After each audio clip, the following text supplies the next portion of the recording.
Maintenant, Monsieur, Jacques Rousseau à Trois-Rivières et Claude Lambert à Lévis ici. Bonjour, Monsieur le Président. Bonjour, Monsieur Rousseau. Pour mon intervention d'aujourd'hui, je vais préciser que je suis un avocat à la retraite, que j'ai 25 ans d'expérience dans la réglementation fédérale au sein du comité mixte permanent d'examen de la réglementation, qui est un comité du Sénat et de la Chambre des communes. J'y ai travaillé jusqu'en 2013, au moment de ma retraite. Donc, je veux parler de la question des normes.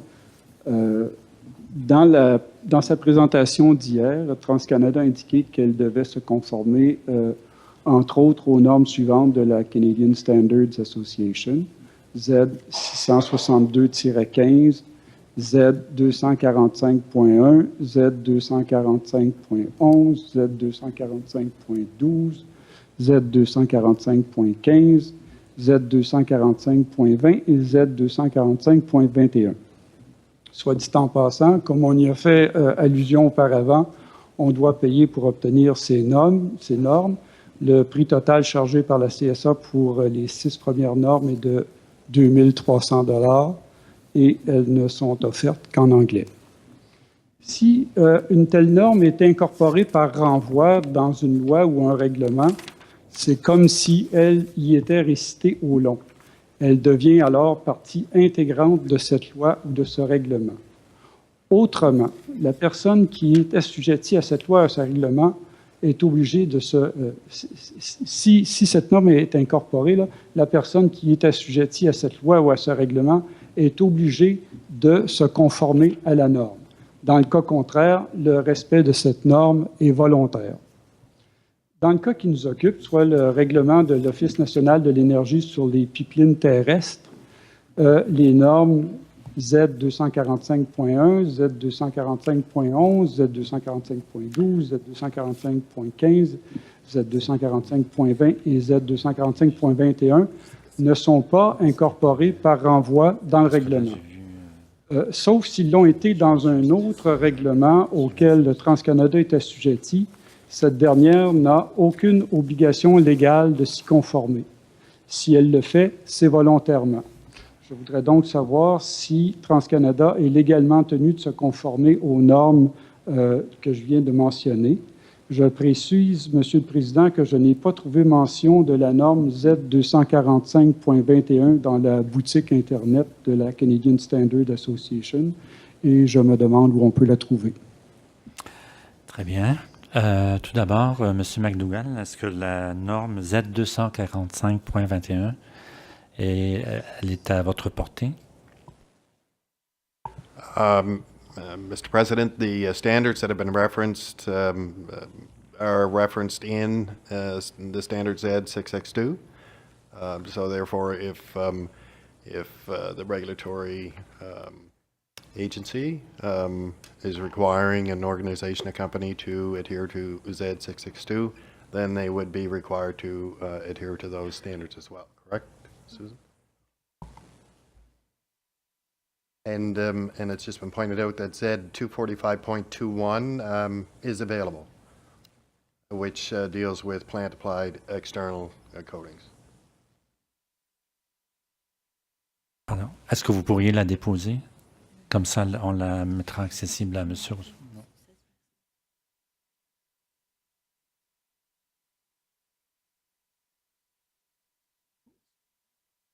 Mais le participant, M. Rousseau a mentionné qu'il n'avait pas été en mesure de retrouver cette norme-là sur votre site. Est-ce que vous confirmez que la norme est sur votre site? Là, je ne me souviens plus du numéro, là, mais oui, elle est sur le site. Alors, M. Rousseau, je ne sais pas trop là, ce qui s'est passé là-dessus. Peut-être de retourner sur le site. Là, il y a peut-être une... La recherche que j'ai faite m'a permis de retracer toutes les autres normes avec le prix qu'on chargeait, etc. Quand j'ai entré dans la même boîte de questions, quand j'ai rentré la norme Z245.21, j'ai rien eu. Il n'y avait pas de résultat. Zéro résultat. Remarquez que j'ai utilisé le site, la version française du site. Peut-être qu'il y a un problème là aussi, puisque les normes sont disponibles seulement en anglais. Mais autrement, dans tous les autres cas, à chaque fois, même si j'utilisais le site en français, on me faisait le renvoi à la norme anglaise. Mais dans ce cas-ci, ça n'a pas fonctionné. Il y a peut-être un bug dans le site, ça peut être simplement ça, et c'est la question que je me pose.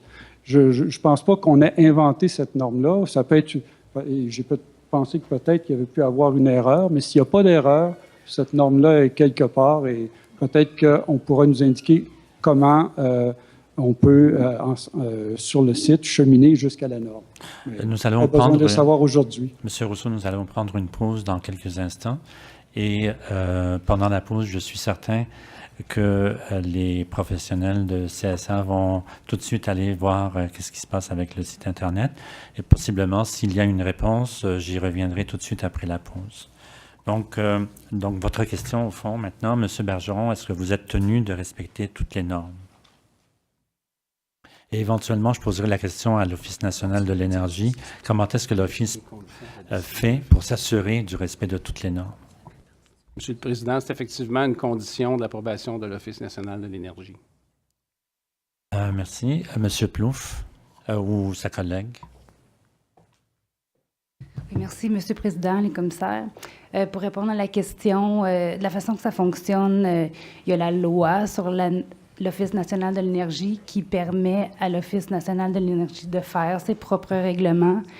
Et le règlement de l'Office national de l'énergie sur les pipelines terrestres ils ont pris naissance à cause de cette loi-là. Et puis, à l'intérieur du règlement, il y a référence à certaines normes, comme celle de CSA Z662.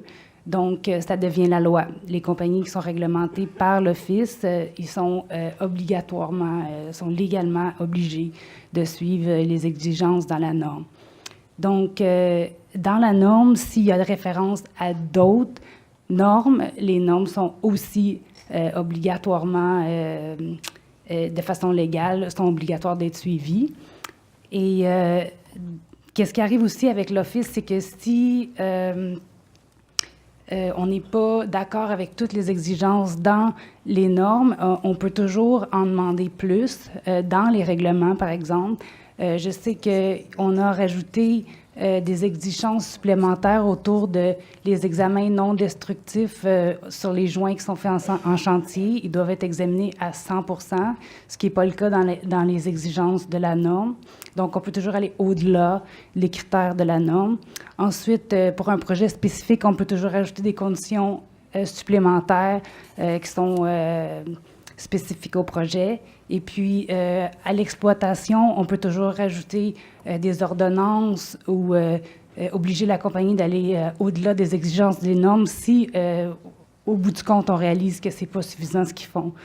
Et aussi, ce que j'aimerais rajouter, c'est que si la compagnie s'engage dans un document de suivre une norme qui n'est pas référencée nulle part dans les règlements de l'Office ou dans la norme que l'Office fait référence, juste parce qu'ils référencent dans leurs documents, ils sont légalement obligés de les suivre. Donc, ça va pour des procédures, ça va pour d'autres normes.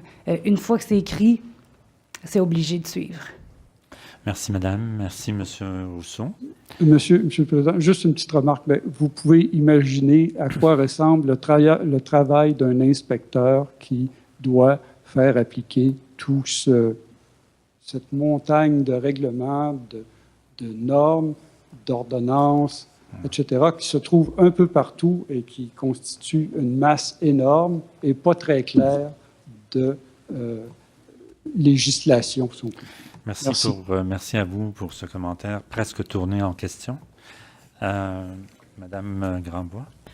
J'en profiterai pour demander à l'Office national de l'énergie. On sait que la norme CSA 7662 a été modifiée a fait l'objet d'une mise à jour en juin 2015. Et il y a eu un avis d'information de l'ONU daté du 18 juin 2015, donc tout de suite après la mise à jour, dans lequel l'ONU a indiqué qu'il s'attendait à ce que les sociétés adoptent le plus tôt possible les mesures nécessaires afin d'assurer la conformité à ces nouvelles dispositions? Parce que c'est sûr, ce n'est pas instantané. J'aimerais seulement que vous m'indiquiez, bon, et c'est clair que dans le cas de Oléoduc Énergie Est, le projet est au niveau de la conception, mais donc les nouvelles normes doivent être considérées lors de la conception.